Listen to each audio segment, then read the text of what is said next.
I am very happy to introduce my statewide director for our sector team, Mr. Steve Wright, and he's going to give us a presentation this morning. Why, thank you very much, Suzanne. It's my pleasure to be here with you today. I'm going to quickly run through what Suzanne called State of the Sector. I really didn't know what to think about that title. I just went ahead and did something here that I thought would capture where are we going with the ICT sector, and which stands for Information Communications Technologies. And what I'm going to go over quickly is the scope of ICT, Information Communications Technologies, and then what the COVID impact is on the industry and the world that we've been able to determine, and the kind of responses that we're coming up with in the community college system that I think address those. I think we're in a pretty good shape overall. I mean, if you want to leave now, things look good. But hang around. The scope of ICT, I found this helpful a long time ago to create this very busy chart, because we cover a lot of things, and I simplify it by saying, behind this computer screen, there's all this networking and IT and software development and things like that. And then when you look at the screen, there's all these applications like Microsoft Office and QuickBooks and Adobe and wanting to do video editing and things like that. So we cover all the behind the screen stuff and all the in front of the screen stuff that have to do with computers, information communications technologies. And you see in those little columns there, a lot of the skill sets that are taught in our courses in the community college system. So this is just kind of a simple way of helping you understand the scope of what I talk about. Now, in those groups, we identified as basically three subsectors. The IT cybersecurity one is behind the screen. We have about 27,000, or when we did this, which was about a year ago, which we understand the enrollments are about 10% down due to COVID, but we have about 27,000 students system-wide that are taking IT cyber type courses of those categories that I showed you. Digital media is always popular, 234,000 students taking courses in that because they like it. And, it's a way to communicate. And you can also get a transfer through digital media. Business office systems, all that, some people would think it's boring, Microsoft Office, QuickBooks, Salesforce, things like that. We have 110,000 enrollments in those things. These are all significant numbers, and they're all high demand occupation. Digital media is not so much a demand as it is an avocation, and something that just kind of helps in everything that you do. We have a statewide team of regional directors that have been working with me. The faces have changed a little bit over the years, but these are all wonderful, talented people that know the colleges in their region, know the technologies, know the businesses, and we meet once a week and we discuss what's relevant and what we're going to do. Very often, what's going to be on our webinars. We host webinars every Friday at 10 a.m., except for summertime. And not only do we invite very well-known people to speak, but we record it and we edit the recording so you're not bored if you watch it later. We provide a written transcript, all the slides and all the links, and this is an incredible resource. And out of that resource, I've selected today to give us a state of the ICT excerpts from 4 presentations, and I picked the order very carefully so we kind of go from global down to how I get a job.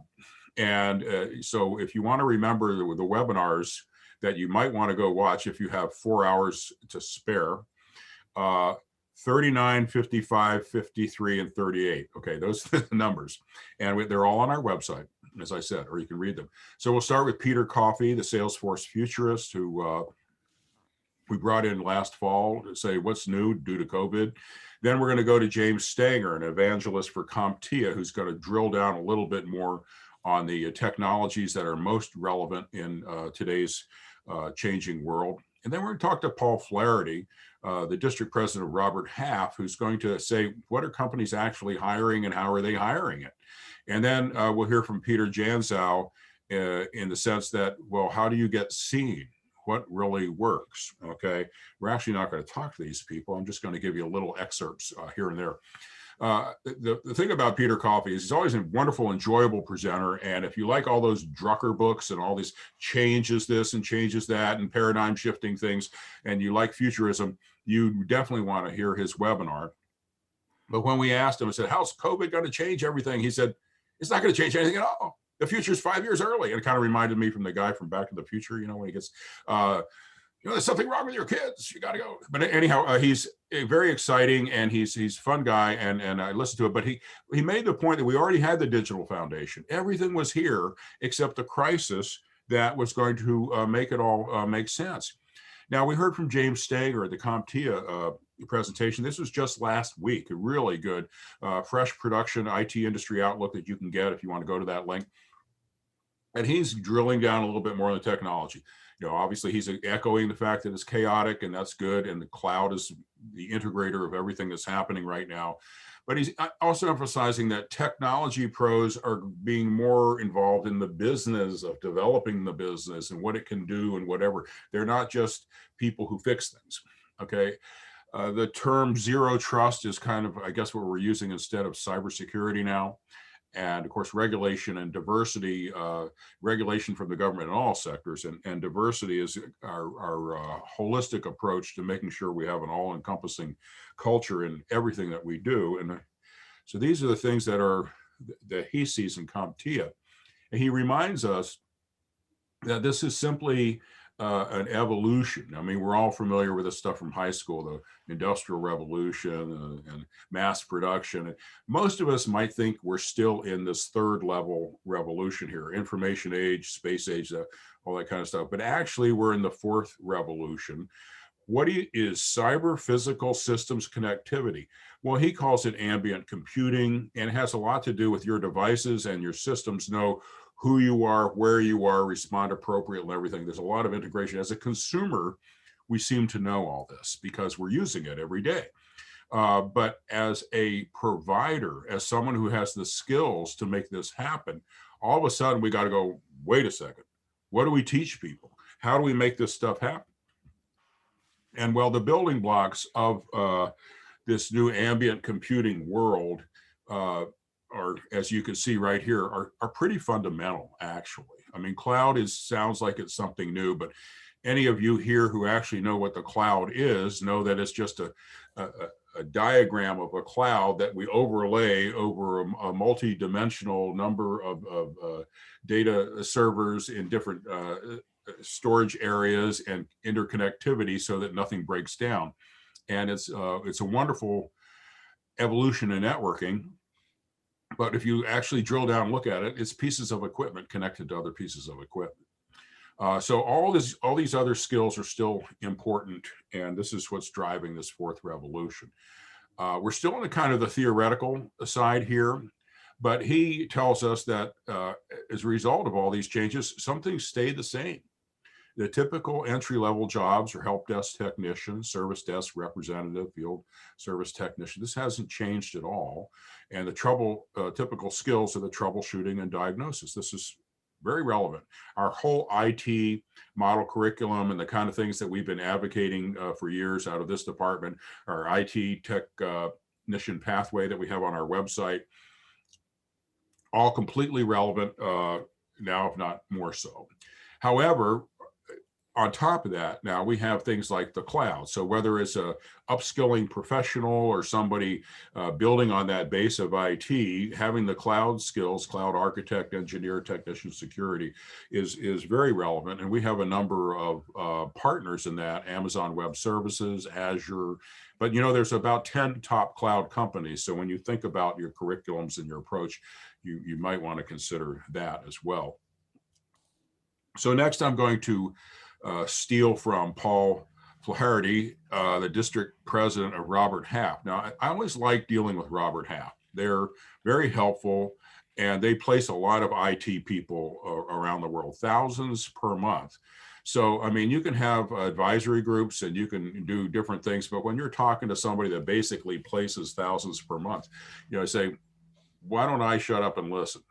Because they're the ones who actually are talking to the CEOs and finding out what's going on. When you look at labor market information, you're looking at stuff that's 2 years old. When you're talking to Paul Flaherty, you're talking about the CEOs and the C-suite people he's just talked to that are going to be making the hires in the next month to 6 months that you'll read about in your LMI 2 years from now. Now, his assessment overall is that the economy is very resilient. All the companies that are doing the hiring are very healthy, and they plan to hire skilled talent. But competition's fierce, and for interesting reasons. Overall, the unemployment rate is dropping for college and non-college. More and more companies are comfortable with remote workers. He tells how often when they placing an ad for a new position, the company might say remote for now, but in 6 months need to be able to work at the office. Halfway through the recruiting process, they see the talent they can get from people who are not local. They say, forget all that. We're going fully remote, because this is part of the tipping point. This is part of how the crisis has forced them to first look remote when they never looked remote before.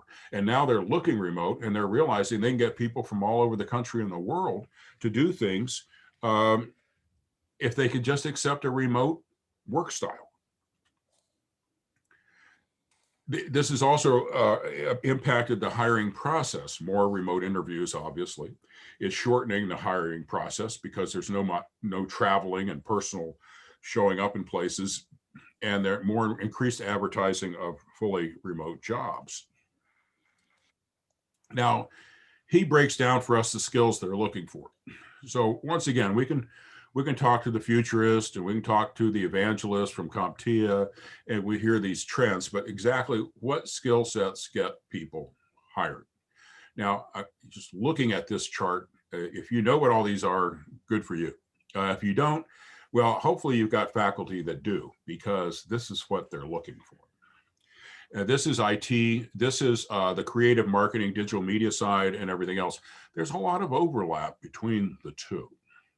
But once again, you've got to ask yourself, are our faculty getting the training and the resources and the access to information they need to be able to teach these things? And are they able to focus, is the curriculum able to focus on delivery in a sense that the companies want to hire? And the truth of the matter is that most companies don't know what to believe about courses or certificates or degrees from a number of colleges, 4-year or 2-year, but they do trust industry certifications. And right here, you see a list of the 15 highest paying IT certifications, which this was provided by Peter Janzow, who's vice president of Credly, the digital badge company. Started off Pearson Acclaim, and then Acclaim actually purchased Credly, but took the Credly name, and they are participating in these digital badging things, which they now call digital credentials. They dropped the word badge. But anyhow, when you look at a badge for a established industry recognized certification, it has a lot of power, because when it goes on your LinkedIn profile, they can click on it and they can see that it's verified skills. And so all of these certifications have within them those skills that you saw, particularly on the IT page.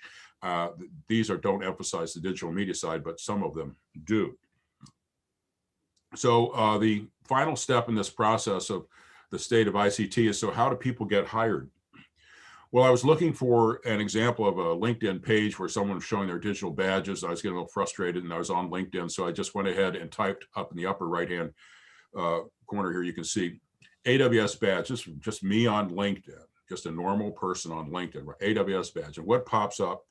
155 individuals who have Amazon Web Services badges. This is how you get found these days. The days of resumes and all that are kind of passé. There's still a lot of human influence in getting a job, but if I want somebody who's got AWS Certified Solutions Architect I'm going to type that up in LinkedIn and all the candidates are going to pop up on my screen. Okay. And so getting industry certifications and putting your digital badge for that certification on LinkedIn is the single most important thing students can do if they want to get hired in IT. I can say that again. Matter of fact, I think I will. So a quick summary of the state of the ICT sector is that it's full speed ahead. It's looking good. Remote and hybrid is the new normal. A lot of jobs will not go back to the workplace. Employment's expanding. This is a very growing area. Getting industry certifications with digital badge on LinkedIn, gee, I've heard that before, is very critical. Students who think I'm going to wait till this is over and go back to school are making a big mistake. Don't slow down and wait, adapt. Now, this is also true of us as community colleges, our faculty. Our faculty are faced with a huge challenge right now. They pretty much have to engage in relentless learning and employer engagement in order to understand where things are happening. And our sector has been helpful, I believe, in focusing on faculty resources. We partner with WASTC on their training, which I'll announce in a moment. We have our webinar library, which I alluded to. We're also about to start statewide subsector industry collaboratives, which are now forming. And there's regional support provided by wonderful people like Suzanne Mata, who has been looking out for you guys in the Inland Empire. The Western Academy Support and Training Center for Faculty is second to none. I've gone to, in my 20-some years with Verizon as a market research specialist and my 8 years working in the community college system, I've gone to many IT conferences, and I can tell you that the quality of training provided through this, which I think costs you $50, it's going to be virtual or whatever, is second to none. You can't do better than this. This is the best thing going for our faculty. I suggest that if you want to pass something on to people who want training this summer, it's a good one to go. Our current archives of webinars, we have, I think it's up to 54 now with thousands of views. I already mentioned how they're all kept there. But the interesting thing was we did a survey of faculty, and we found out that our viewership is about 78% community college faculty. What's the primary way they use these webinars and the information that we provide? Well, they share them in class. They update their curriculum. So I think we're providing a valuable service with these, and I highly recommend them. But at this point in time, we realize that our sector is so large that it needs to kind of be broken down to specialties. We have, quite honestly, neglected digital media and entertainment for the sake of IT and cybersecurity. And we've also probably not given as much attention to business office systems as we should, because that's the hugest demand out there. There's more jobs in business office related to business office systems, people performing jobs in offices remotely or whatever, than there is in anything else. So we asked the faculty who participate in our webinars, that sort of thing, we have about 3,000 person constant contact list. Would you like to participate in a statewide collaborative? And our results were very, very good. So we're going to be launching that soon. And the primary purpose of that, based on the same survey, is employer engagement, a lot like what you're doing today, with the fact that it could impact curriculum and student success. So that's going to be the focus of those things. But all of this comes home in the regions. In the Inland Empire, you guys are very blessed to have Suzanne Mata working with you. She is very aggressive in getting things done. She puts together quality events where you can really meet the local people in your region that happens. The guidance that I do is on a statewide basis, but the team by the regional directors is where all the really good stuff happens. She embraces what we're discovering, and she delivers on a local basis.